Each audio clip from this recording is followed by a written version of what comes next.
وعلى آله الطيبين وأصحابه الطاهرين إلى يوم الدين. أما بعد فقد قال الله تعالى في كلامه المجيد والفرقان الحميد: أعوذ بالله من الشيطان الرجيم. بسم الله الرحمن الرحيم. كل نفس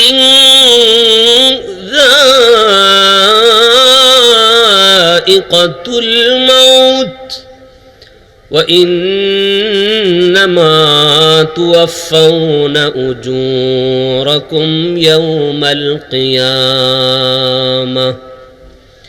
فمن زحزح عن النار وأدخل الجنة فقد فاز وما الحياة الدنيا إلا متاع الغرور. صدق الله مولانا العظيم وصدق رسوله النبي الحبيب الكريم. عن سهل بن سعد رضي الله تعالى عنه قال: قال رسول الله صلى الله تعالى عليه وسلم: لو كانت الدنيا تعدل عند الله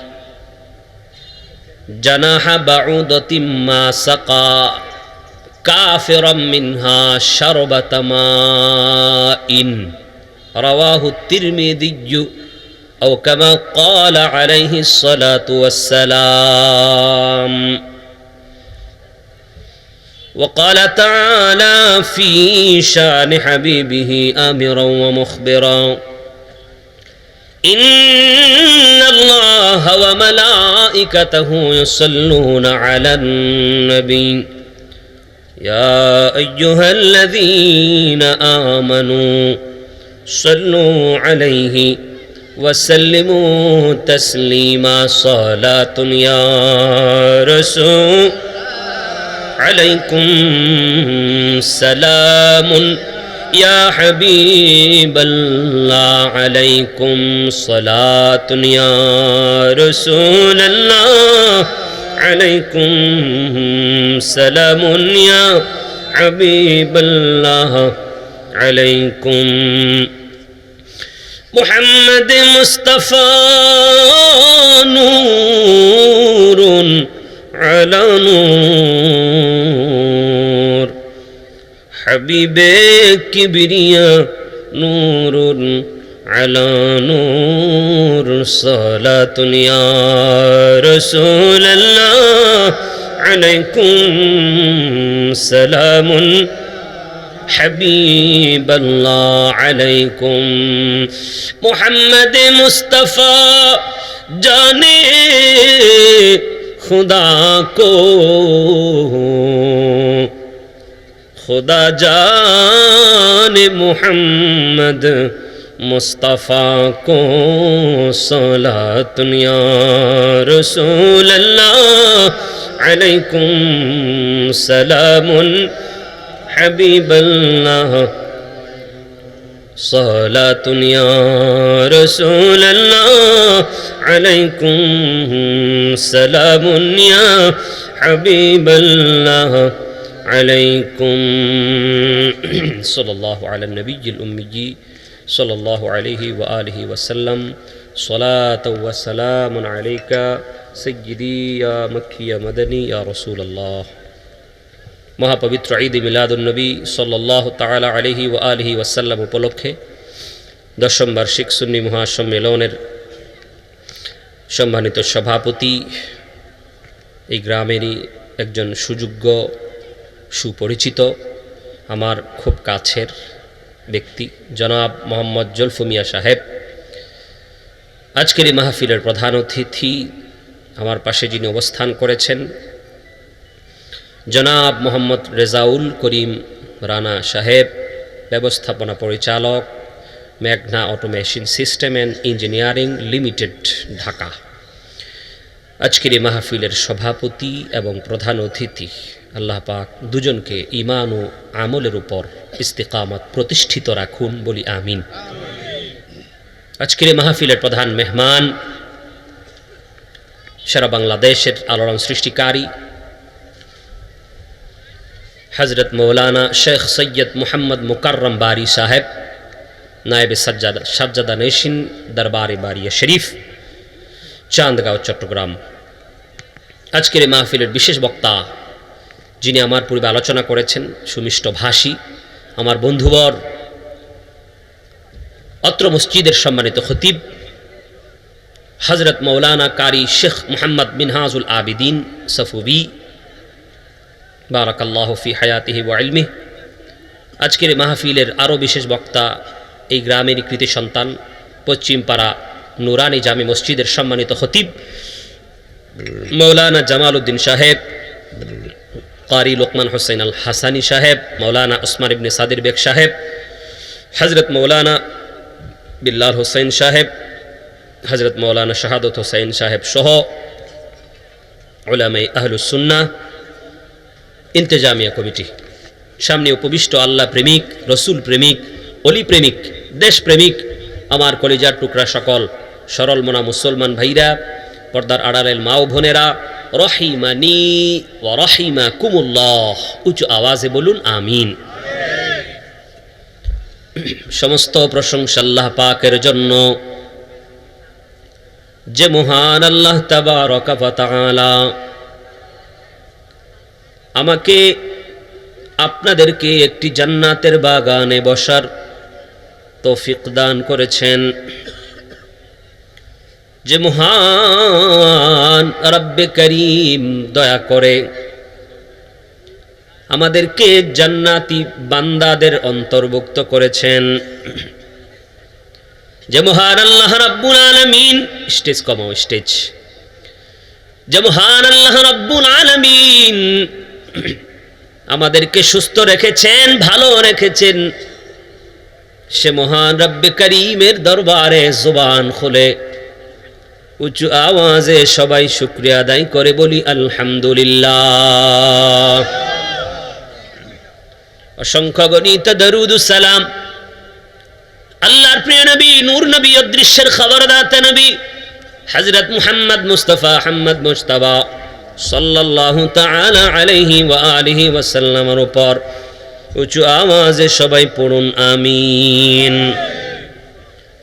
নবীজি বলেন, নি'মাতানি আযীমাতানি মাগবুনুনা আন কাসীরিন মিনান নাস, আস-সিহহাতু ওয়াল ফারাগাহ, রাওয়াহুল বুখারী আও কামা ক্বালা আলাইহিস সালাতু ওয়াস সালাম। আল্লাহর হাবিব বলেন, দুটা এমন বড় বড় নিয়ামত আছে, অধিকাংশ মানুষ এই দুইটা বড় নিয়ামত সম্পর্কে জানে না, গাফেল, অমনোযোগী। হুজুর বলেন, একটা নিয়ামতের নাম হলো সুস্থতা, আরেকটা নিয়ামতের নাম হলো অবসর। কথা কি বোঝা যায়? হাদিস শরীফে ইরশাদ হয়েছে, ইন্নামাল আমালু বিন্নিয়াত, কর্মের ফলাফল তার নিয়তের উপর নির্ভরশীল। অনেক বান্দা মাহফিল থেকে চলে গেছে, আমি দেখেছি, আমি আসছিলাম, ওরা যাচ্ছে, তাহলে বোঝা গেল এরা ওয়াজ মাহফিলে আসে নাই, মেলায় ঘুরতে এসেছিল। কি বলেন? এখন অনেকে আল্লাহর বান্দা, অনেক আল্লাহর নালায়েক বান্দি মেলায় ঘুরছে। ভাই আমার, যেই জিনিসপত্রগুলো আমাদের এই মাহফিলের মেলায় পাওয়া যায়, এই জিনিসগুলো কি বুড়িচং আর ভরাসার পাওয়া যায় না? যায়। তাহলে আমার মনে হয় একটা সিদ্ধান্ত নেওয়া দরকার, মাহফিল কমিটি শুধুমাত্র খাবারের দোকান ছাড়া অন্য কোনো জিনিস মাহফিলে উঠতে পারবে না, আর রাত 9টার পরে কোনো মেলা থাকবে না।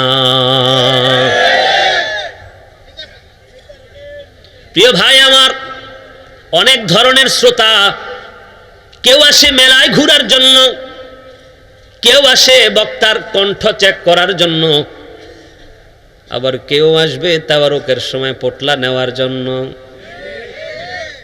কি বলেন?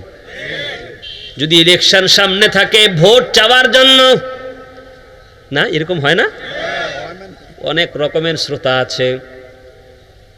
প্রিয় ভাই আমার, নিয়তটা যদি পরিষ্কার না হয়, হাসরের ময়দানে মুসলিম শরীফের হাদিস, শহীদ হওয়ার পরেও আল্লাহ রাব্বুল আলামিন শহীদকে বলবে, কাযিবতা, তুমি মিথ্যা বলছো। বলো না, আল্লাহ আমি শহীদ হয়েছি, রক্ত দিয়েছি।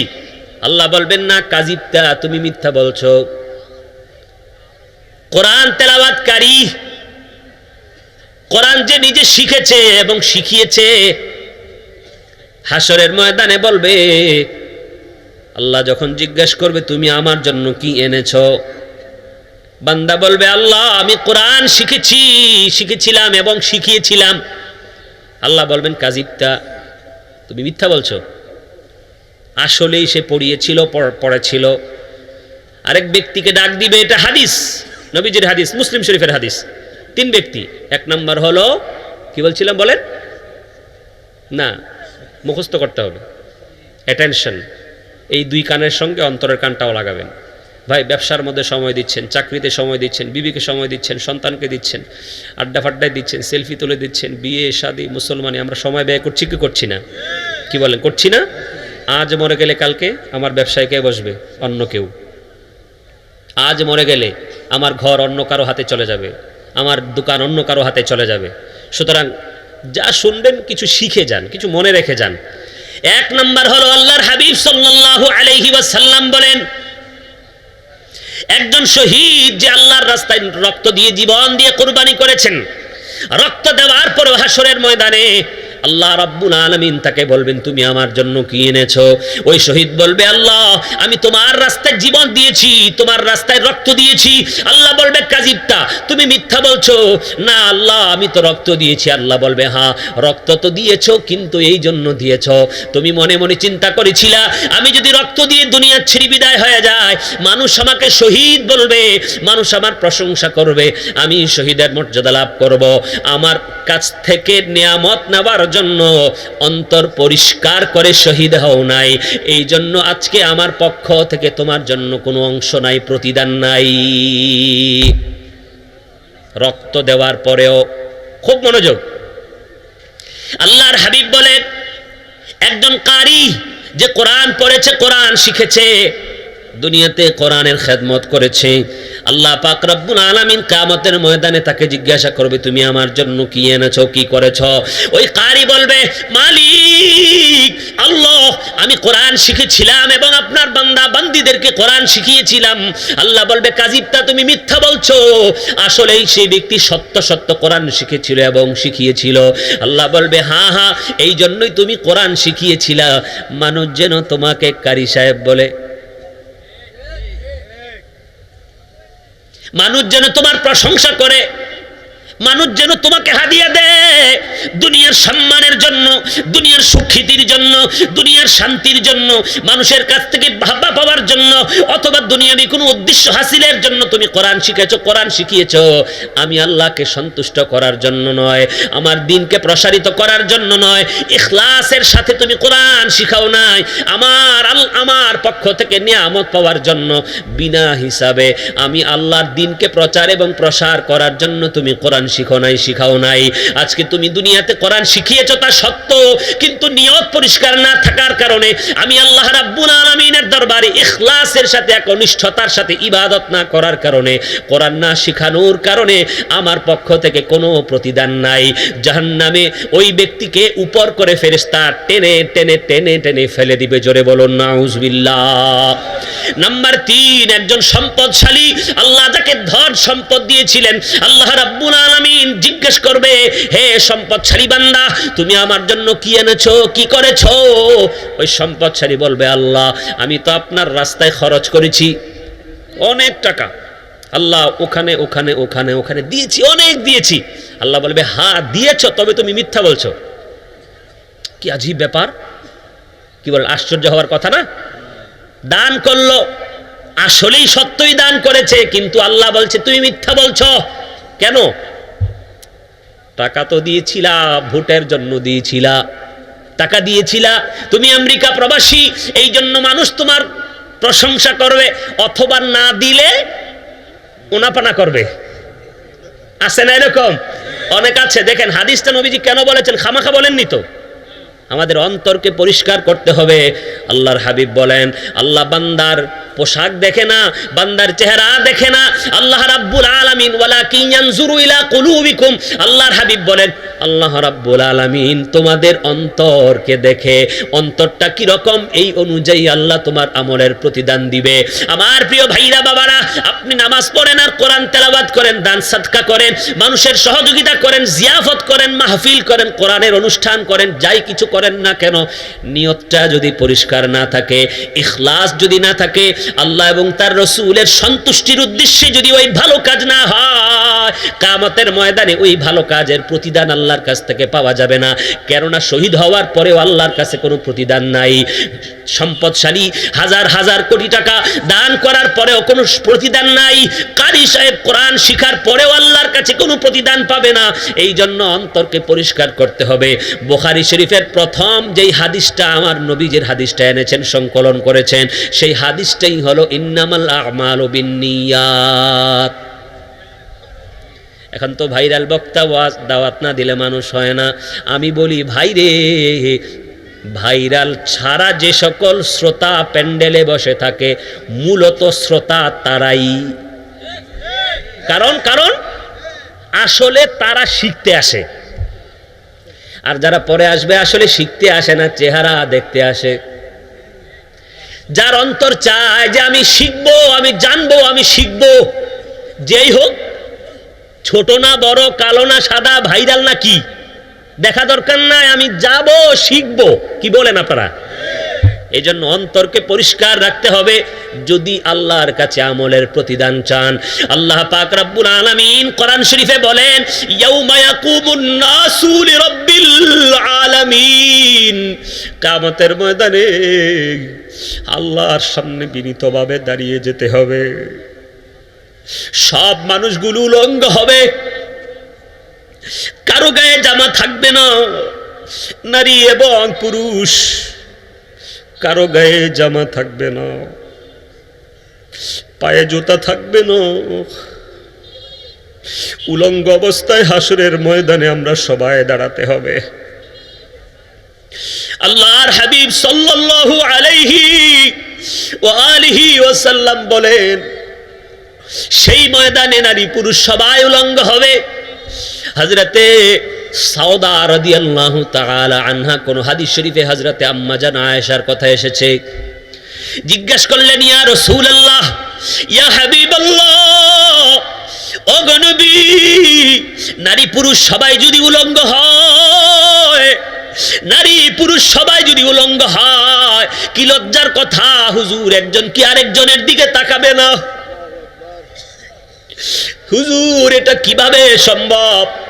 আল্লাহর হাবিব সাল্লাল্লাহু তাআলা আলাইহি ওয়া আলিহি ওয়াসাল্লাম বলেন, সাউদা, হে আমার বিবি, পরিস্থিতিটা এমন হবে, কেউ কারো দিকে তাকানোর সুযোগ হবে না, চিন্তাও করতে পারবে না। একজনের সঙ্গে আরেকজন লেগে লেগে দাঁড়াতে হবে। ভিড়ের কারণে এমন চিৎকারের আওয়াজ, সূর্য মাথার 2 হাত উপরে থাকবে, মাথার মগজটা গলে যাবে। বুখারী শরীফের হাদিস, আল্লাহর হাবিব বলেন, কারো শরীর থেকে ঘাম ঝরতে ঝরতে হাঁটু পর্যন্ত ডুবে যাবে, কারো টাকনু পর্যন্ত ডুবে যাবে, কারো হাঁটু পর্যন্ত ডুবে যাবে, কারো কোমর পর্যন্ত ডুবে যাবে, কারো কানের অর্ধাংশ পর্যন্ত ঘামে ডুবে যাবে। দুনিয়ার জমিনে আমরা কোনোদিন এমন পরিস্থিতির সম্মুখীন হই নাই যে ঘাম ঝরতে ঝরতে আমাদের টাকনু পর্যন্ত ডুবে গেছে। দুনিয়ার জমিনে যখন চৈত্র মাসে রৌদ্রের তাপ বৃদ্ধি হয়ে যায়, অনেক আল্লাহর বান্দা সইতে পারি না, ছাতা নিয়ে বের হতে হয়, এসি ছাড়া থাকতে পারি না, বেশি গরম হলে আমরা অস্থির হয়ে যাই। আল্লাহর হাবিব বলেন কিয়ামতের ময়দানে পরিস্থিতিটা এমন কঠিন হবে। এই জন্য আল্লাহ রাব্বুল আলামিন সূরাতুল আবাসা 30 নম্বর পারাতে আল্লাহ পাক বলেন ইয়াউমা ইয়াফিরুল মারউ মিন আখিহি ওয়া উম্মিহি ওয়া আবিহি ওয়া সাহিবাতিহি ওয়া বানি লিকুল্লি ইমরিইম মিনহুম ইয়াউমাইযিন শা'নুন ইউগনি। আল্লাহ রাব্বুল আলামিন বলেন সেদিন কিয়ামতের ময়দানে ব্যক্তি তার ভাই থেকে পালাবে, ব্যক্তি তার স্ত্রী থেকে পালাবে, ব্যক্তি তার সন্তান থেকে পালাবে, ব্যক্তি তার ভাই বেরাদর আত্মীয় স্বজন থেকে পালাবে, নিজের চিন্তায় ব্যস্ত হয়ে যাবে, অস্থির হয়ে যাবে। আল্লাহ পাক বলেন লিকুল্লি ইমরিইম মিনহুম, তাদের মধ্যে প্রত্যেকের এমন একটা পরিস্থিতি তৈরি হবে, আল্লাহ রাব্বুল আলামিন বলেন শা'নুন ইউগনি, পেরেশানি আর চিন্তার কারণে পাশে কে আছে সেটা সে ভুলে যাবে। কোরআন আল্লাহ পাকের বাণী, এটা শা'নুন ইউগনি। আল্লাহ পাক বলে সে ভুলে যাবে পাশে কে আছে, কি নারী না পুরুষ, কাপড় পরেছে না পরে নাই, সে ভুলে যাবে। এমন পেরেশানি হবে, চিৎকারের আওয়াজ চতুর্দিকে। আল্লাহর হাবিব বলেন এমন একটা পরিস্থিতি তৈরি হবে। প্রিয় ভাই আমার, দুনিয়াতে ভালো খাওয়ার জন্য, ভালো পড়ার জন্য, ভালো কিছু পাওয়ার জন্য, ভালো একটা বাড়ি করার জন্য সবাই আমরা চেষ্টা করি, আমিও করি, সবাই করে। আগামী দিনও আমরা সবাই কাজে লাগবো, সবাই সবার কর্মে লিপ্ত হতে হবে। কিন্তু এরপরেও আল্লাহ পাক এই কথাগুলো কেন বললেন? আল্লাহর হাবিব সাল্লাল্লাহু আলাইহি ওয়া আলিহি ওয়াসাল্লাম বলেন লাউ কানাতিদ দুনিয়া তা'দিলু ইনদাল্লাহ জানাহা বাউদাতিন মা সাকা কাফিরাম মিনহা শারবাতা মাইন। রাওয়াহু তিরমিজি, ইমাম তিরমিজি থেকে হাদিস বর্ণিত। আল্লাহর হাবিব বলেন আল্লাহর কাছে দুনিয়াটা যদি মাছির ডানার সম পরিমাণ মূল্যের হতো তো আল্লাহ কোনো কাফিরকে এক ঢোক পানিও পান করাতেন না। আপনারা কি শুনতেছেন কথা? আল্লাহ পাক কি বলছেন, আল্লাহর হাবিব কি বলছেন? মাছির একটা, দুইটা ডানা না, একটা ডানা, মাছির ডানার কোনো মূল্য আছে? নবীজি বলেন লাউ কানাতিদ দুনিয়া, এই দুনিয়াটা, সৃষ্টি জগতের মধ্যে বুর্জ খলিফা আছে 100 কত 60 তলা না নাকি 160 তলা 70 তলা। প্রিয় ভাই আমার, এত দুনিয়ার মধ্যে এত সৌন্দর্য, এত মেল ফ্যাক্টরি, এত হীরা জহরত, এত হাজার হাজার কোটি কোটি টাকার, বিলিয়ন মিলিয়ন টাকা, এত সুন্দর হোটেল, এত সুন্দর গার্ডেন। আল্লাহ রাব্বুল আলামিন বলছেন দুনিয়াটা আমার কাছে একটা মাছির ডানা, একটা, এটার সম মূল্যেরও না, মূল্যের দিক থেকে আমার কাছে এটার চাইতে আরো নিকৃষ্ট দুনিয়া। কিতাবে লেখা আছে দুনিয়া সৃষ্টির পর থেকে আল্লাহ রাব্বুল আলামিন দুনিয়ার দিকে তাকান নাই। প্রিয় ভাই আমার, এই হাদিস থেকে আমরা কি বুঝতে পারি না আল্লাহ রাব্বুল আলামিন দুনিয়াটাকে অপছন্দ করে, দুনিয়াটাকে অপছন্দ করে। এই জন্য আল্লাহ রাব্বুল আলামিন কোরআন শরীফে বলেন কুল্লু নাফসিন যায়কাতুল মাউত ওয়া ইন্নামা তুওয়াফাউনা উজুরাকুম ইয়াওমাল কিয়ামাহ ফামান যুহজিহা আনিন নার ওয়া উদখিলাল জান্নাতা ফাকাদ ফাজ ওয়া মাল হায়াতুদ দুনিয়া ইল্লা মাতাউল গুরুর। আমরা সবাই শুনি জানাজার নামাজে সব হুজুররা বলে কুল্লু নাফসিন যায়কাতুল মাউত, বলে না? সবাই মুখস্থ জানে, সবাই জানে, কিন্তু আসলে এই আয়াত নিয়ে আমরা চিন্তা করি না। আসলেই বাস্তব জান, বাস্তবে আমরা চিন্তা করি না। আল্লাহ বলছেন প্রত্যেক প্রাণীকে মৃত্যুর স্বাদ গ্রহণ করতে হবে। আল্লাহ বলছেন কিয়ামতের ময়দানে ওয়া ইন্নামা তুওয়াফাউনা উজুরাকুম ইয়াউমাল কিয়ামা, আল্লাহ বলছেন কিয়ামতের ময়দানে তোমাদের প্রতিদান, আমলের প্রতিদানগুলো পূর্ণ মাত্রায় দেওয়া হবে। আল্লাহ পাক বলছেন ও দুনিয়ার মানুষ শুনে নাও, তোমরা যাকে দুনিয়ার সফলতম ব্যক্তি বলো, দুনিয়ার সফলতা অর্জন করেছে অমুক ভাই দুনিয়ার সফল ব্যক্তি, অমুক ভাই দুনিয়ার সফল ব্যক্তি, কেননা সে সুইজারল্যান্ড গিয়েছে, সে ফ্রান্স গিয়েছে, সে আমেরিকা গিয়েছে, লন্ডন গিয়েছে, সে অনেক টাকার মালিক হয়েছে, তার গাড়ি আছে, বাড়ি আছে, ফার্নিচার আছে, তো মেল ফ্যাক্টরি আছে। আল্লাহ বলে না না, আমি আল্লাহর কাছে সফল ব্যক্তি ওইটা না, ওই ব্যক্তি না, আমি আল্লাহ পাকের কাছে সফল ব্যক্তির পরিচয় শুনে যাও। আল্লাহ পাক রব্বুল আলামিন কোরআন শরীফে বলেন ফামান যুহজিহা আনিন নার, আল্লাহ পাক বলেন যাকে জাহান্নাম থেকে দূরে রাখা হয়েছে, ওয়া উদখিলাল জান্নাতা, আর যাকে জান্নাতে প্রবেশ করানো হয়েছে, সে ব্যক্তি ফাকাদে ফাজ, ওই ব্যক্তি তার মঞ্জিলে মকসদে পৌঁছে গিয়েছে, সে ব্যক্তি সফল কাম হয়েছে। আর আমরা বলি ওরে বাপ রে বিশাল ব্যাপার, অনেক কিছু করেছে জানো, অমুক অমুক অমুক অমুক, ওরে বাপরে। আল্লাহ বলে না না, এই সংজ্ঞা অনুযায়ী কোটিপতিও আমি আল্লাহর কাছে দামি, এই সংজ্ঞা অনুযায়ী রিক্সা চালক, ভ্যান চালক, দিনমজুরও আমি আল্লাহর কাছে দামি। আমার প্রিয় ভাইরা বাবারা, আল্লাহ বলছেন আমি আল্লাহর কাছে দামি হওয়ার জন্য কোটি টাকার দরকার নাই, আমি আল্লাহর কাছে দামি হওয়ার জন্য তুমি দুনিয়ার আরামের দরকার নাই, বিশাল কিছু হওয়ার দরকার নাই। ভাই আল্লাহ যদি কাউকে হালাল ভাবে 1000 কোটি টাকার মালিক বানায়, আল্লাহর কোনো সমস্যা নাই, বান্দারও কোনো সমস্যা নাই। কিন্তু দুঃখের ব্যাপার হলো আল্লাহ বলছেন আলহাকুমুত তাকাসুর, সম্পদের অধিক কামনা বাসনা, আল্লাহ ওইটা নিষেধ করছেন।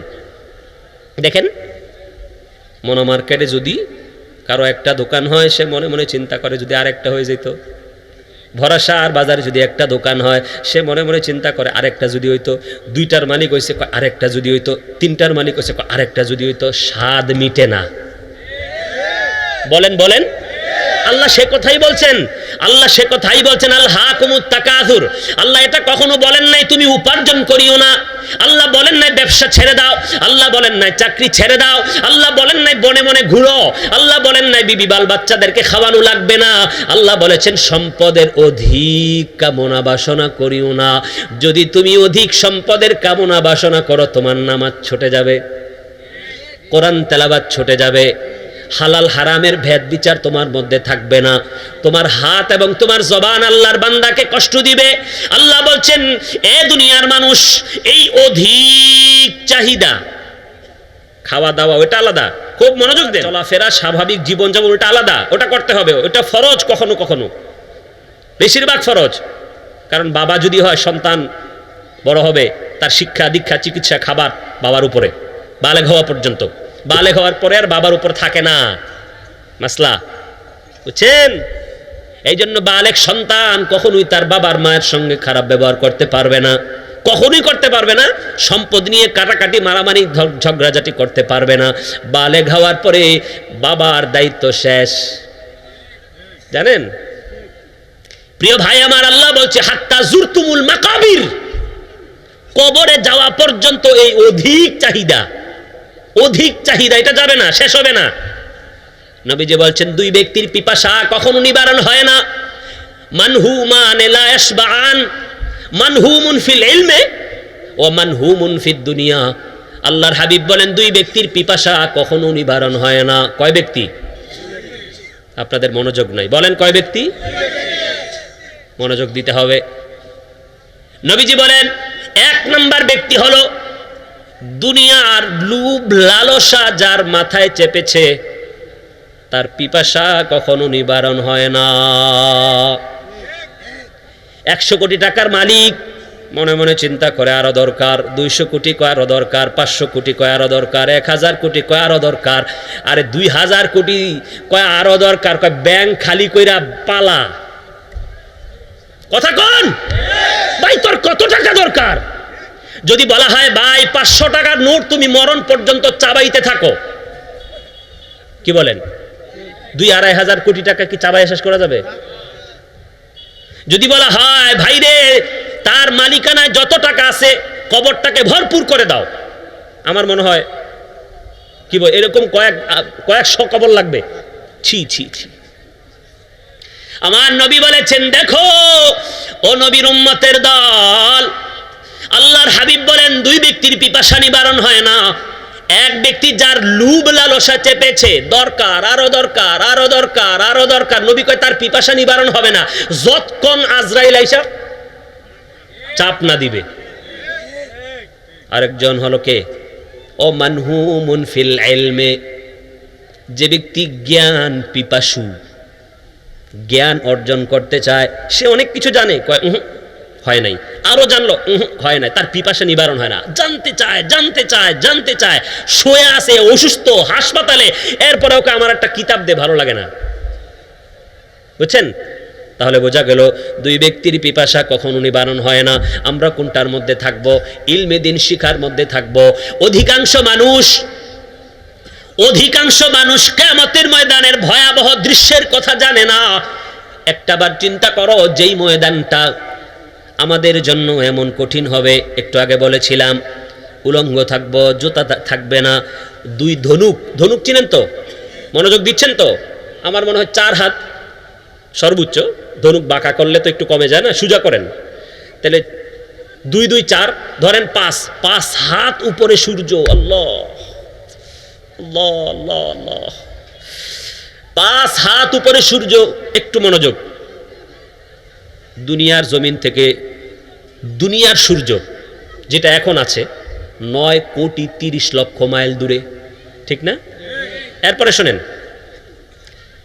এই সূর্য আল্লাহ রাব্বুল আলামিন যেখানে স্থাপন করেছেন, ওই সূর্যের তাপটা জমিনে আসার মাঝখানে আল্লাহ রাব্বুল আলামিন নানান ধরনের প্রতিবন্ধকতা সৃষ্টি করেছেন। কোথাও আল্লাহ রাব্বুল আলামিন গ্রহ দিয়ে প্রতিবন্ধকতা সৃষ্টি করেছেন, কোথাও আপ দিয়ে, কোথাও পানি দিয়ে, কোথাও বাতাস দিয়ে, এইভাবে কোথাও হয়তো ফেরেশতা দিয়ে। কেননা যদি সূর্যের আলো সরাসরি জমিনে পড়তো তো দুনিয়ার কোনো মানুষ চলতে পারতো না, দুনিয়ার কোনো মানুষ সহ্য করতে পারতো না, দুনিয়ার কোনো মানুষ চলতে ফিরতে বাইরে বের হতে পারতো না।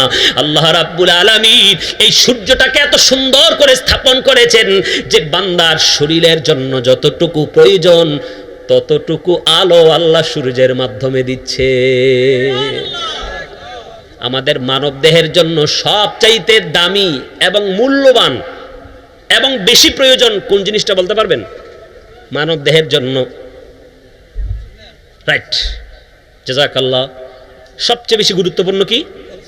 পানি না খাইলেও কিন্তু 2-3 দিন থাকা যাবে, কি বলেন?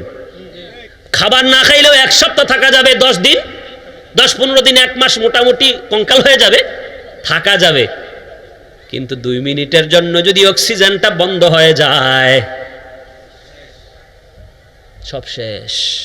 একটু খেয়াল করে দেখি রে ভাই, ফজরের নামাজটা না পড়ার কারণে যদি আল্লাহ আমাদের অক্সিজেনটা বন্ধ করে দিত, জোহরের নামাজ না পড়ার কারণে যদি আল্লাহ আমাদের মুখটা বাঁকা করে দিত, আসরের নামাজ না পড়ার কারণে যদি আমাদের পাটা বাঁকা হয়ে যাইত, মাগরিব না পড়লে যদি চোখ অন্ধ হয়ে যাইত, এশারের নামাজ না পড়লে যদি রাতের ঘুম হারাম হয়ে যাইত, এইভাবে আল্লাহ যদি আমাদেরকে সঙ্গে সঙ্গে আযাব দিত, আমার মনে হয় এমন কোনো বান্দা বান্দি নাই যে নামাজ ছাড়তো।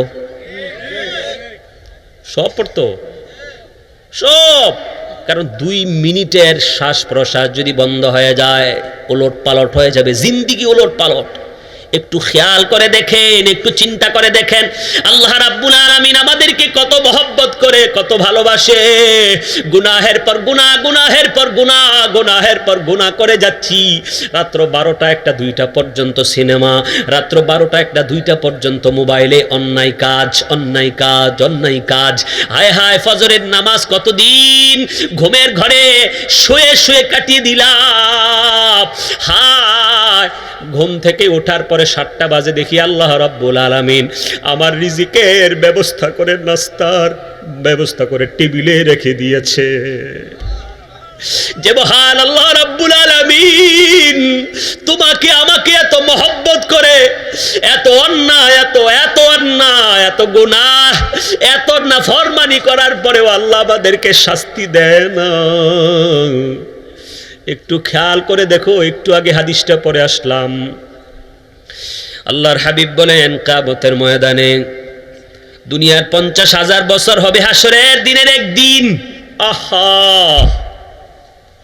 আল্লাহর হাবিব সাল্লাল্লাহু আলাইহি ওয়াসাল্লাম বলেন আল্লাহ রাব্বুল আলামিন 50,000 বছর পর্যন্ত বান্দাদের দিকে তাকাবে না, তাকাবেই না। যারা গুনাহগার পাপী জাহান্নামী তাকাবে না। সূর্যের আলোতে মানুষ গলে পুড়ে যাবে, মাথার মগজ গলে যাবে, ভাই পালাবে, স্ত্রী পালাবে, বন্ধু বান্ধব সবাই পালাবে। আর যাদের জন্য আমি আর তুমি নাফরমানি করছি, যাদেরকে আরাম দেওয়ার জন্য, যাদেরকে সুখ দেওয়ার জন্য, যে দেহটাকে সুখ দেওয়ার জন্য, যে দেহের সৌন্দর্য বৃদ্ধি করার জন্য আমি আল্লাহর নাফরমানি করছি। একটা বিয়ের অনুষ্ঠান যদি হয়, যার মাল বেশি সে সবচেয়ে বেশি নাফরমানি করে। সে মনে মনে চিন্তা করে আমার মাল তো বেশি, আমি যদি এইটা না করি মানুষ আমাকে মন্দ বলবে, আমি যদি ওইটা না করি মানুষ আমাকে মন্দ বলবে, আমি যদি ওইটা না করি তো মানুষ আমাকে বলবে এত বড় লোক দেখো খরচ করে না। একটাবার কি খেয়াল করেছেন আপনার এই যে সম্পদটা আপনি যেখানে ব্যয় করতেছেন, এই ব্যয়ের খাতে আল্লাহ এবং তার রসুল সন্তুষ্ট আছেন কিনা? যদি আল্লাহ এবং তার রসুল সন্তুষ্ট থাকে আর বান্দা নারাজ হয়ে যায় তো কাকে খুশি করবেন বলেন? বড় ডেক্সে টেনে যদি গান বাজনা হয়, পাশের বাড়িতে মুরব্বী, হার্টের রোগী, রিং পরানোর রোগী, ছোট বাচ্চা, অসুস্থ মানুষ, দুধের বাচ্চা ঘুমাইতে পারে না, 3 কিলোমিটার দূর থেকে ধপ ধপ ধপ ধপ করে আওয়াজ বের হয়, মানুষ ফজরের নামাজ পড়তে পারে না। যারা নামাজি তাদের নামাজ কাজা হয়ে যায়, অথবা তাদের ফজরের সময় ঘুম ডিস্টার্ব হয়, উঠতে পারে না, মানুষ অসুস্থ হয়ে যায়। আরে কথা বলো ভাই, তুমি একা একা গান শুনতেছো, একা একা গান শুনতেছো, তোমার এই শোনাটার ফলাফল তুমি নিজে ভোগ করবা, অন্য কেউ না। কিন্তু তুমি এমন এক ডেক সেট, এমন এক বক্স লাগাই দিলা, যেই বক্সের কারণে হাজার হাজার নারী, শিশু, নেককার বান্দা, নামাজি, মুত্তাকি, পরহেজগারের ঘুম নষ্ট হলো। অনেক অসুস্থ মানুষ, আরো বেশি অসুস্থতা বৃদ্ধি হয়ে গেল। অনেক স্টুডেন্ট, অনেক পরীক্ষার্থী, অনেক শিক্ষার্থীর পড়াশোনা নষ্ট হলো। একটু খেয়াল করে দেখো, তোমার মাথায় যদি একটা 50 কেজির চাউলের বস্তা তুলে দেই, কষ্ট করে ভাই তুমি ভরসার যাও, কোন রকম ধাক্কায় ধাক্কায় চলে যাবে। মনোযোগ, যদি মাথায় 500 কেজি তুলে দেওয়া হয়, সম্ভব? পসিবল? কখনোই সম্ভব না। এমন কোন বান্দা নাই যে 500 কেজি মাথায় নিতে পারবে, বলেন? আপনি একা একা গান শুনতেছেন, আপনার আমলনামায় যদি 1000 গুনাহ লেখা হয়, আর যেই ডেকসেট এবং যেই নর্তকী, যেই নাচানাচির অনুষ্ঠান, যেই গুনাহের নামক মানুষকে শোনানোর জন্য যেগুলো করতেছি আমরা, যে সমস্ত অন্যায় কাজ, হারাম কাজের আয়োজন করা হয়, শত শত হাজার হাজার মানুষ গুনাহগার হয়, এই পাপের বোঝা কেমন হবে একটু খেয়াল করে, একটু মনোযোগ দিয়ে শুনে যান। নিজে নিজে গান শোনার কারণে যদি আপনার আমলনামায় 1000 গুনাহ লেখা হয়, আর হাজার হাজার হাজার হাজার মানুষের গুনাহ কত লাখ হবে? এই সকল গুনাহের সম পরিমাণ গুনাহ যে এটা স্টার্ট করলো, সহযোগিতা করলো, ভাড়া দিল, এদের সবার মাথায় সমপরিমাণ গুনাহ চেপে বসবে। হাসরের দিন এই সকল ব্যক্তিদের গুনাহের জবাব দিতে হবে। বুঝেন? আরেকটা কথা বলে যাই, আসলে আমি গজল টজল পারি, কিন্তু আসলে কোরআন হাদিস বলতে বলতে আমার এগুলো মনে থাকে না, আর গজল বলা শিখার আমার সময় পাই না। আমি কোরআন আজকে প্রায় কয়েক ঘন্টা কোরআনের তাফসির পড়েছি, হাদিস শরীফ পড়েছি। হ্যাঁ, একটা গজল গাচ্ছিলাম, মানে একটু শিখবো, আমার সময় হচ্ছে না। তো আসলেই তো দেখেন, যাদের মাথায় মৃত্যুর চিন্তা, যাদের মাথায় হাসরের দিনের ভয়াবহ দৃশ্যের চিন্তা, সে কিন্তু আসলে মন যা চাই তাই করতে পারে না, মন যা চায় তাই খেতে পারে না, মন যা চায় সেখানে যেতে পারে না। কথা বলেন ঠিক কিনা? আল্লাহর হাদিসটা মনে পড়ে গেল। আপনাদের কষ্ট হচ্ছে? আপনি আপনাদের কাছের লোক, তবে আল্লাহ আমাকে অনেক সম্মান করেছেন, সম্মান দিয়েছেন, আলহামদুলিল্লাহ। আপনারা আমাকে ভালোবাসেন, মাদ্রাসাকে অনেক ভালোবাসেন, সবাই আমাকে চিনে। তা আমার দায়িত্ব হলো আমি যা শিখেছি কিছু শিখানো, বাস এটাই উচিত। ওয়াজ মাহফিলে কিছু নসিহত করা, আর সবচেয়ে বড় নসিহত হলো কোরআন এবং হাদিস থেকে। এটা হলো সবচেয়ে বড় নসিহত। কি বলেন আপনারা? সবচেয়ে উত্তম নসিহত কোরআন এবং হাদিস, এগুলো বেশি পড়া দরকার এবং বেশি শোনানো দরকার। হ্যাঁ, আউলিয়া কেরাম আমাদের মাথার তাজ, যাদের মাধ্যমে আমরা কালেমা পেয়েছি, দ্বীন পেয়েছি, কোরআন পেয়েছি, ইসলাম পেয়েছি, আল্লাহ পেয়েছি, তারা আমাদের মাথার তাজ। কোরআন এবং হাদিস এগুলো মানুষকে শোনানো উচিত। কোরআন, এই ওয়াজ মাহফিলটা আসলে জিকিরের মজলিস না। এই লম্বা 20 মিনিট 25 মিনিট জিকির করলাম, আচ্ছা ভাই এটা খানকায় হবে, তাহাজ্জুদের ওয়াক্তে তোমার ঘরে হবে, কিন্তু এটা হলো কোরআন হাদিস শোনানোর জায়গা। আপনারা কি বলেন? সঠিক বলেছি নাকি? কি বলেন? আল্লাহর হাবিব বলেন, আল কাইয়িসু মান দানা নাফসাহু ওয়া আমিলা লিমা বাদাল মাউত ওয়াল আজিজু মান আতবা'a নাফসাহু হাওয়াহা ওয়া তামান্না আলাল্লাহিল আমানিয়্যাহ। রাওয়াহু আহমদ, মুসনাদে আহমদে ইমাম আহমদ ইবনু হাম্বল। 40,000 হাদিস যেই হাদিসের কিতাবে আছে, ইমাম আহমদ ইবনু হাম্বল ওনার মুসনাদে আহমদে এই হাদিস সংকলন করেছেন।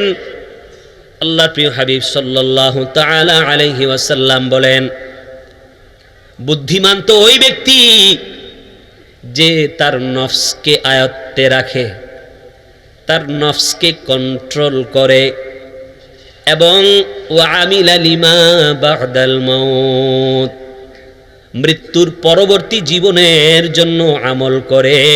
নবীজি বলেন, আমি নবীর কাছে ওই ব্যক্তি বুদ্ধিমান। দেখেন, এখানে আর কিছু বলেন নাই, আর কিছু বলেন নাই। নবীজি বলেছেন নফসকে কন্ট্রোল করা। চলো একটু সিঙ্গাপুর ঘুরে আসি, চলো একটু হংকং ঘুরে আসি, চলো থাইল্যান্ড যাই, চলো এটা করি, চলো এটা খাই, ওটা খাই। বিবি বলল চলো একটু ঘুরে আসি, বেপর্দা করে বিবির খুশির জন্য আল্লাহকে বেজার করে দিলেন। বেপর্দা হয়ে বিবিকে আর কন্যাকে নিয়ে বাইরে বের হলেন। আরেকটা মহামারীর কথা বলে যায়, ও যুবক, আপনাদের পায়ে হাত ধরে বলি, আমি আপনাদের কন্যা যারা, আমার মায়েরা যারা আমাকে শুনতেছে, আমি তাদের পায়ে হাত ধরে বলে যাই, একটা কঠিন মহামারী, আমি এটাকে মহামারী এর জন্য বলতেছি, শুনবেন, বুঝবেন, আপনারা ভালো করে শোনেন।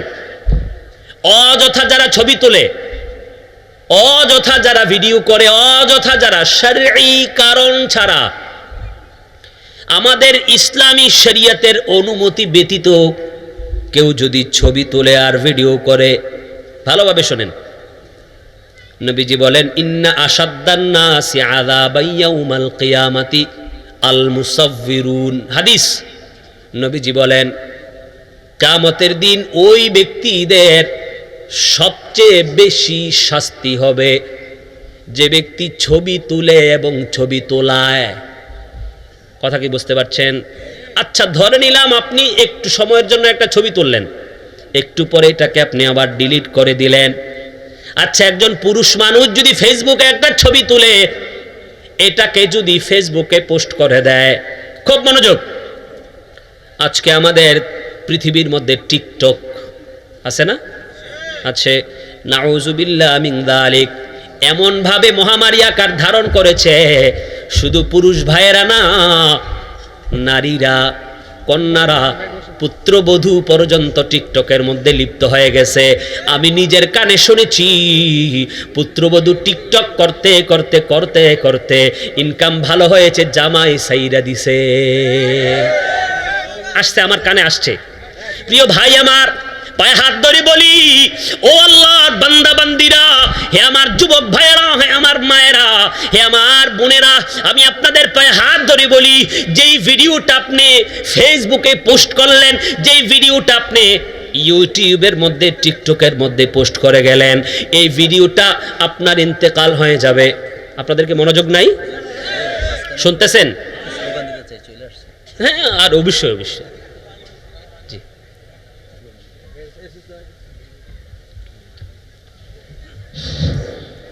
আমাদের আজকের মাহফিলের প্রধান মেহমান একেবারে নিকটে চলে আসছে। সর্বোচ্চ 5-6 মিনিটের মতো লাগবে, আমি যতটুকু বুঝতে পারছি। এখন আমি কথা বলছি, আমরা হুজুরকে একটু স্বাগতম জানাই, এবং আর যারা এদিক সেদিকে আছে মেহরবানি করে বলবো আমরা ভিতরে চলে আসি। নারে তাকবীর, মুহাব্বতের আওয়াজ লাগবে। নারে তাকবীর, নারে রিসালাত, ইয়া রাসূলুল্লাহ, নারে গাউসিয়া। প্রধান মেহমানের আগমন, আল্লামা সৈয়দ মুকাররম বাড়ি হুজুরের আগমন, মাহফিল কমিটির পক্ষ থেকে, রামনগরের পক্ষ থেকে নারে তাকবীর, নারে রিসালাত। প্রধান মেহমানের আগমন, আল্লামা সৈয়দ মুকাররম বাড়ি হুজুরের আগমন। আমরা পড়ি আলহামদুলিল্লাহ, আরো জোরে পড়ি আলহামদুলিল্লাহ। হুজুর বয়ান করতেছেন, বয়ানের মাঝখানে হুজুরকে একটু ডিস্টার্ব করলাম। ঠিক 5 থেকে 6 মিনিট হয়তো এরকমই লাগতে পারে। একেবারে নিকটে চলে আসছে। আল্লাহ আমাদের হুজুরের আলোচনাগুলো মনোযোগ সহকারে শ্রবণ করুন। দৃষ্টি পড়ুন। আল্লাহুম্মা সাল্লি সাইয়্যিদিনা মাওলানা মুহাম্মদ ওয়া আলা আলি সাইয়্যিদিনা মাওলানা। উনি কি শুধু স্টেজে আসবে? 10:29 বাজে।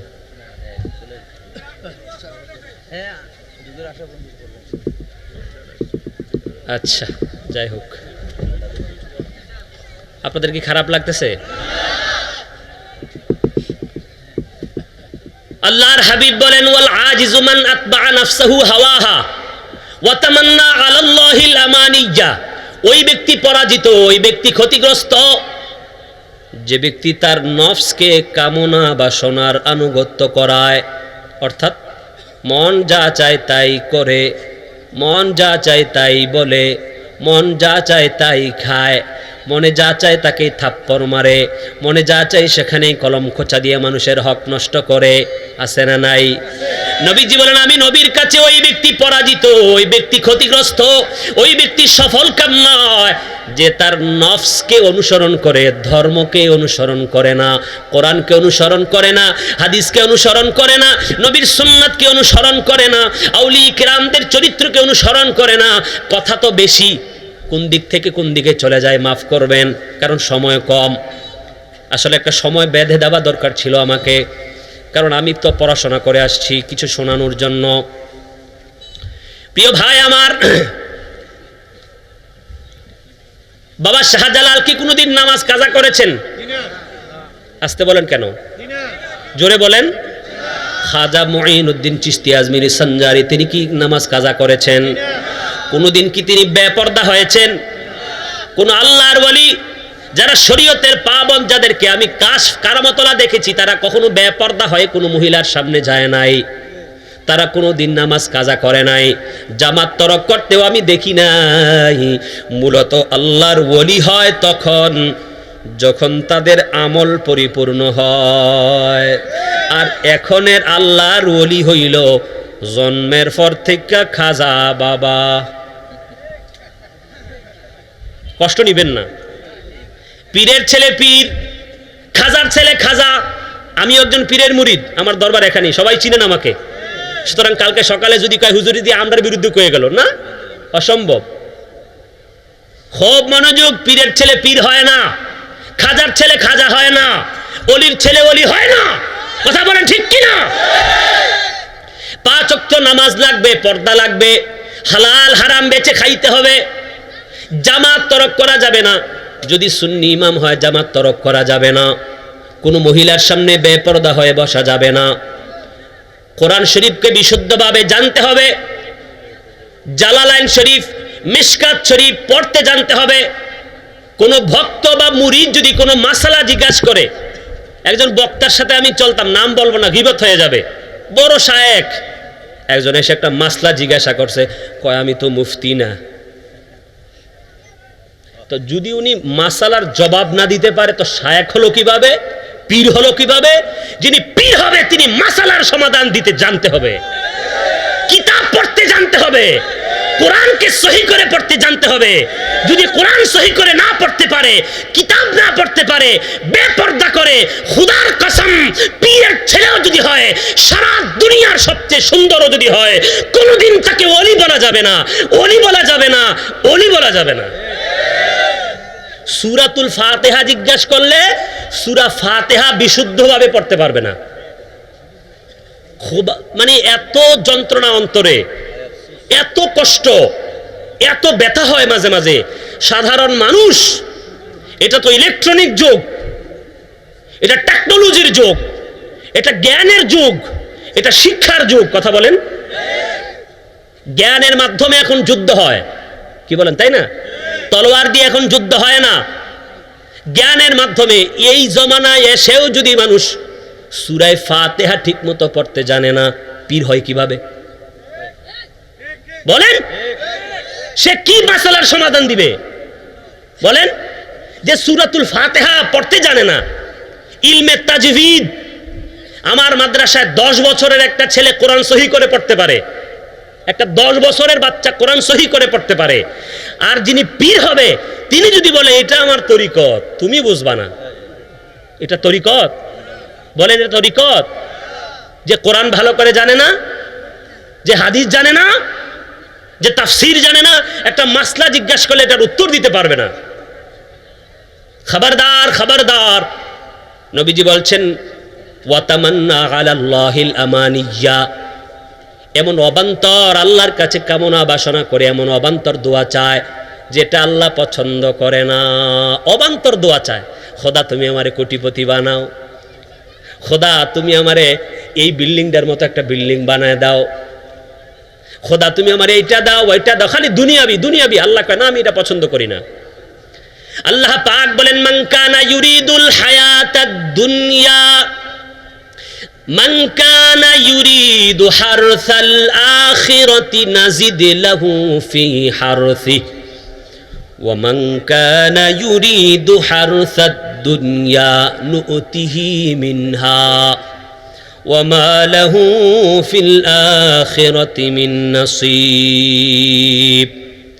আল্লাহ পাক বলছেন যে ব্যক্তি দুনিয়ার আখিরাতের ফসল চায়, যে ব্যক্তি আখিরাতের শান্তি চায়, যে ব্যক্তি জান্নাতের আরাম চায়, যে ব্যক্তি জান্নাতের সুখ চায়, পরকালের শান্তি চায়, আল্লাহ পাক বলেন নাজিদ লাহু ফি হারসি, আমি তার শান্তিতে আরো শান্তি বৃদ্ধি করে দেব। মানে সে যা চেয়েছে আমি তার থেকে আরো বেশি দেব। সুবহানাল্লাহ বলবেন না? এরপরে কি ওয়ামান কানা ইউরিদু হারসাদ দুনিয়া, আমি এটা বোঝানোর জন্য বলতেছি, একটু আগে যে কথাটা বললাম। আল্লাহ পাক বলেন যে ব্যক্তি দুনিয়া চায়, আমি আল্লাহর কাছে সবসময় দুনিয়াবি বিষয়ে প্রার্থনা করে, দুনিয়াবি বিষয় প্রার্থনা করে, আল্লাহ আমাকে এইটা দাও, এটা দাও, এটা দাও, এটা দাও। আখিরাতের বিষয়ে প্রার্থনা করে না, ইমানের বিষয়ে প্রার্থনা করে না, কবরকে ভয় করে না, পরকালকে ভয় করে না, মৃত্যুর চিন্তায় চোখের পানি ফালায় না, মৃত্যুর ভয়ে চোখের পানি ফালায় না। আল্লাহ বলছেন ও দুনিয়ার মানুষ শুনে নাও, দুনিয়া যদি তোমরা আমার কাছে চাও আর দুনিয়ার চাহিদা যদি তোমাদের অন্তরে বদ্ধমূল হয়ে যায়, তাহলে নুতিহি মিনহা, আমি এখান থেকে কিছুটা দেব, কিন্তু ওয়ামা লাহু ফিল আখিরাতি মিন নাসিব, পরকালে তার জন্য কোনো অংশ নাই। মানে আল্লাহ কি বুঝাচ্ছেন? এই এটা কি শোনাচ্ছি? কথা বলে না, কোরআন শোনাচ্ছি, কোরআন। বলেন কি শোনাচ্ছি? আপনারা এদিক সেদিক তাকাচ্ছেন যে? আল্লাহ বলছেন যে দুনিয়া চায় আমি তাকে দেব। দেখবেন অনেকে 30-40 বছর ব্যবসা করে, সফল হতে পারে না। আবার কেউ হয় অনেক বছর চাকরি করে, সফল হতে পারে না। মানে সফল বলতে দুনিয়াবি, বাড়ি করা, কিছু ব্যাংক ব্যালেন্স করা, আমরা তো তাদেরকেই সফল বলি স্বাভাবিকভাবে। দেখেন অনেক কষ্ট করে, কেউ সফল হয় কেউ হয় না। আল্লাহ বলছেন তুমি যদি তোমার অন্তরকে শুধু দুনিয়ার সাথে লাগায়া দাও তো আমি তোমাকে কিছু দেব, কিন্তু তোমার দিল যে দুনিয়ার সাথে, এই জন্য আখিরাতে তোমার কোনো অংশ নাই। আচ্ছা, আল্লাহ পাক বলেন যদি তুমি আখিরাত চাইতা, আখিরাতের মুক্তি চাইতা, জান্নাতের সৌন্দর্য চাইতা, তো আমি আল্লাহ তোমাকে দুনিয়ারও শান্তি দিতাম, দুনিয়ারও পয়সা দিতাম, আর আখিরাতেরও পয়সা আমি আল্লাহ তোমাকে দিতাম। প্রিয় ভাই আমার, আল্লাহর হাবিব সাল্লাল্লাহু আলাইহি ওয়াসাল্লাম বলেন, এ দুনিয়ার মানুষেরা শুনে নাও, জান্নাত আল্লাহ এত সুন্দর করে বানাইছে, জান্নাতের একটা ইট হবে স্বর্ণের, আরেকটা ইট হবে রৌপ্যের, এর আবরণ হবে মেশকের, এর মৃত্তিকা হবে জাফরানের। হুজুর আসছে, এই স্লোগান দেন না।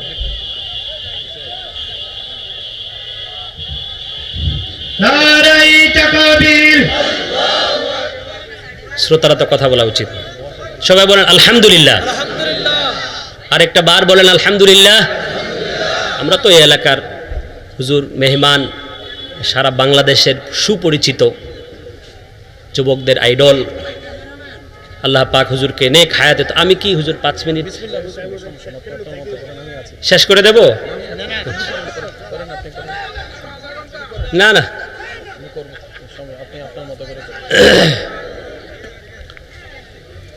তো বলছিলাম দুটো হাদিস শরীফ পড়ে আমি শেষ করে দিচ্ছি।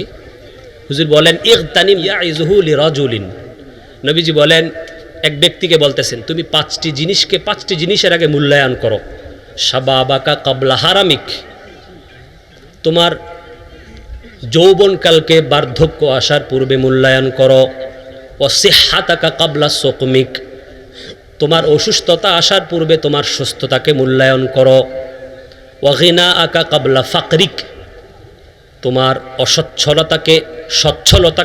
অসচ্ছলতা আসার পূর্বে মূল্যায়ন করো। নবীজি বলেন ও ফারাগাকা কাবলা শুগলিক, তোমার অবসর সময়কে ব্যস্ততার পূর্বে মূল্যায়ন করো। ও হায়াতাকা কাবলা মাউতিক, তোমার জীবনকে মৃত্যু আসার আগে আগে মূল্যায়ন করো। কথাগুলো কত দামি দেখেন। নবীজি এমন কোনো বিষয় নাই যেটা আমাদেরকে বলে যান নাই। দুঃখ হলো আমরা জানি না, জানার চেষ্টাও করি না। প্রিয় ভাই, নবীজি বলেন এক ব্যক্তি আসলো, এসে বলল ইয়া রাসূলুল্লাহ দুল্লানি আলা আমালিন ইদা আনা আমিলতুহু। ইয়া রাসূলুল্লাহ, হুজুর আমাকে এমন একটা আমলের কথা বলে দেন যে আমলটা করলে আহাব্বানি আল্লাহু আহাব্বানিয়ান নাস, আল্লাহও আমাকে ভালোবাসবে, মানুষও আমাকে ভালোবাসবে। খুব মনোযোগ দেখেন, আল্লাহও আমাকে ভালোবাসবে, মানুষও আমাকে ভালোবাসবে। ফাকালা রাসূলুল্লাহ সাল্লাল্লাহু তাআলা আলাইহি ওয়াসাল্লাম ইজহাদ ফিদ দুনিয়া ইউহিব্বুকাল্লাহ ওয়াজহাদ ফিমা ফি আইদিন নাস ইউহিব্বুক, রাওয়াহু ইবনু মাজাহ। আল্লাহর হাবিব বলেন তোমার অন্তর থেকে দুনিয়ার লোভ লালসাকে বের করে দাও, ছেড়ে দাও। দুনিয়ার লোভ লালসা তোমার অন্তর থেকে বের করে দাও, তাহলে আল্লাহ তোমাকে ভালোবাসবে। আর মানুষ থেকে তুমি অমুখাপেক্ষী হয়ে যাও। মানুষ আমারে হাদিয়া দিবে, মানুষ আমারে দান করবে, মানুষ আমারে জাকাত দিবে, মানুষ আমারে ফিতরা দিবে, মানুষ আমাকে এটা দিবে, মানুষ আমাকে সেটা দিবে, এই কারণে আমি চলবো ফিরবো খাবো। আল্লাহ বলছেন না না, কেউ যদি দেয় এটা তো হাদিয়া। কিন্তু আল্লাহর হাবিব বলেন ওয়াজহাদ ফিমা ফি আইদিন নাস, মানুষের মুখাপেক্ষী হয়ে পরের হাতে যা আছে এটার আকর্ষণ যেন তোমার অন্তরে না থাকে, তাহলে মানুষ তোমাকে মোহাব্বত করবে। আল্লাহ তাবারাকা ওয়া তাআলা আমাকে এবং সবাইকে আজকে যতটুকু বলেছি আমাদের সবাইকে আমল করার তৌফিক দান করুন, বলেন আমিন। ইন্দ্রবতী মাদ্রাসা সচরাচর অন্য কোনো মাদ্রাসার মতন না।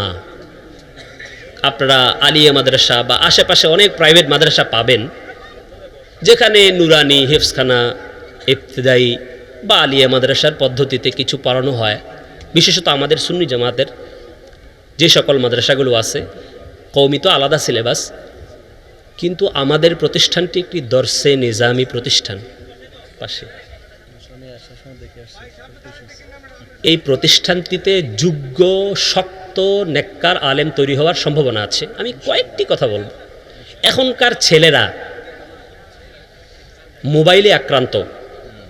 একটু বড় হয়ে গেলে তাকে মোবাইল চালাইতে না দিলে মায়ের কাছে গিয়ে বলে, এখানে পড়াশোনা ভালো না, এখানে আমার মন ভালো লাগে না। আলিয়া মাদ্রাসায় যায়, 2 মাস পরে আবার আসে, এসে দেখলি মোবাইল একটা হাতে। আমি নিজের চোখে দেখছি। আপনি আশেপাশে অনেক মাদ্রাসা পাবেন। মনে রাখবেন, বাপ কা বেটা সিপাহী কা ঘোড়া। যোগ্য, নেককার, পরহেজগার ব্যক্তির কাছে যদি আপনার সন্তান দেন, কিছুটা হলেও এটা তার ওস্তাদের মতো হবে। আর পর্দা করে না, কখ, আলিফ বা তাসা 1 2 3 এগুলো সব মাদ্রাসায় পাবেন। 80 জন ছাত্র, 2 জন শিক্ষক, ও বাংলাও পড়ায়, ইংরেজিও পড়ায়, কায়দাও পড়ায়, আমপারা পড়ায়, হাফিজি পড়ায়, নুরানি পড়ায়। বলেন নট এটা কিভাবে পসিবল হতে পারে? কিভাবে আমার মাথায় ধরে না। আমাদের এখানে নুরানি বিভাগ আলাদা, কিতাব আলাদা, দর্শে নিজামের সাথে সাথে আলিয়া মাদ্রাসার বিষয়গুলো আমরা পড়াই। 1.5 লক্ষ টাকা আমাদের স্টাফদের বেতন প্রতি মাসে।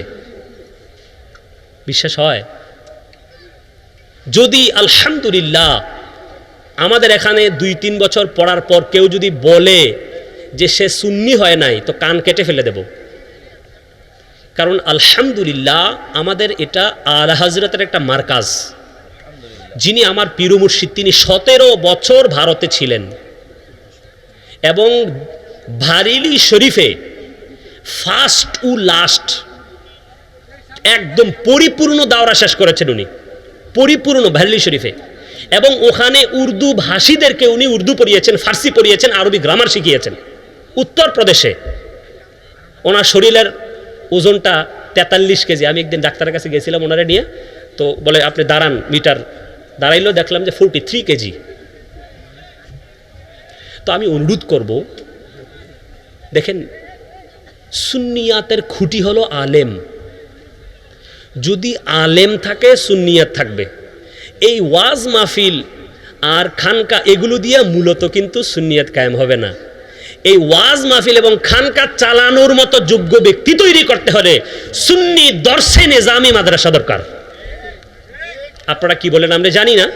যেখানে ফরজ তরক হয় সেখানে ইলমে দিন পরিপূর্ণ হবে না, আপনি যতই চেষ্টা করেন। আমি এক মাদ্রাসায় গেছিলাম, সুফি মিজান সাহেব ওখানে ছিল, ছেলেদেরকে খুব নসিহত করতেছে, খুব নসিহত। তো দেখতেছি কম্বাইন শিক্ষা। আমি একদিক দিয়ে কোরআনে পড়তেছি পর্দা ফরজ, একদিক দিয়ে পড়তেছি নারী এবং পুরুষ আলাদা থাকতে হবে, একদিক দিয়ে পড়তেছি হালাল খেতে হবে, ছবি টানানো যাবে না, বা ইত্যাদি ইত্যাদি। আবার একদিক দিয়ে আমি এটাই করতেছি। এটা কখনোই সম্ভব না, পরিপূর্ণতা আসবে না। হ্যাঁ, আকীদার কোনো কিছুটা খেদমত হতে পারে, কিন্তু পরিপূর্ণতা আসবে না যদি আল্লাহর হাবিবের দেখানো সেই শরিয়াত অনুযায়ী যদি আমি নিজে না চলি, আমার মাদ্রাসাকে না চালাই। এটা কখনোই সম্ভব না। তো হৃদয়ে থেকে আপনাদেরকে ভালোবাসা এবং শ্রদ্ধা জানাচ্ছি। আপনারা আমাদেরকে চাল দিয়ে, ডাল দিয়ে, বাঁশ দিয়ে, কুমড়া, লাউ দিয়ে, আলু দিয়ে আপনারা আমাদেরকে সাহায্য করতেছেন। এটা ঋণ কখনো শোধ হবে না। দুনিয়াতে আমরা বলেই যাব, কিয়ামতের ময়দানে ইনশাআল্লাহ আমরা দোয়া করি আল্লাহ যেন সবাইকে মুমিন হিসাবে ইন্তেকাল নসিব করে। ইনশাআল্লাহ আল্লাহর কাছে বলবো, আল্লাহ সে আমার একটা কুমড়া দিছিল, আল্লাহ সে আমার 1 কেজি আলু দিছিল, আল্লাহ তোমার কাছে উপস্থাপন করলাম, মওলা তুমি হয়তো এইটার কারণে মাফ করে দাও। আল্লাহ যদি চায় কিছুর বিনিময় ছাড়া মাফ করতে পারে, কিন্তু যদি আল্লাহ পাক এমন জায়গাতে দাঁড় করায় দেয়, ইনশাআল্লাহ বলবো। আল্লাহ পাক আপনাদের ঈমান ও আমলকে হেফাজত করুন, মাদ্রাসা থেকে খেয়াল রাখবেন। আমি আপনাদেরকে আবারও বলছি, যদি সঠিক যোগ্য আলিম না হয়, এই সুন্নিয়াত টিকে রাখা বড় কঠিন হবে। হ্যাঁ, টিকে তো থাকবে, আস্তে আস্তে তো ইমানদারের সংখ্যা কমতেছে। কেন কমতে, অনেক কথা, কেন কমতেছে এটা আমরা জানি না। আলেম না থাকার কারণে, আলেম না থাকার কারণে কমতেছে। আর আমরা ওয়াজ মাহফিলে উঠেই বাস এমন কি যে শুরু করে দেই, এমন কি যে কথা বলি, আল্লাহু আকবার।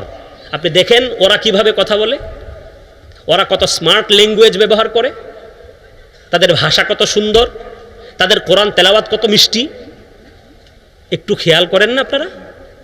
আল্লাহ সবাইকে বুঝার তৌফিক দান করুন। আমি যা বলেছি আল্লাহ যেন আমাকে এবং সবাইকে এর উপর আমল করার তৌফিক দান করেন।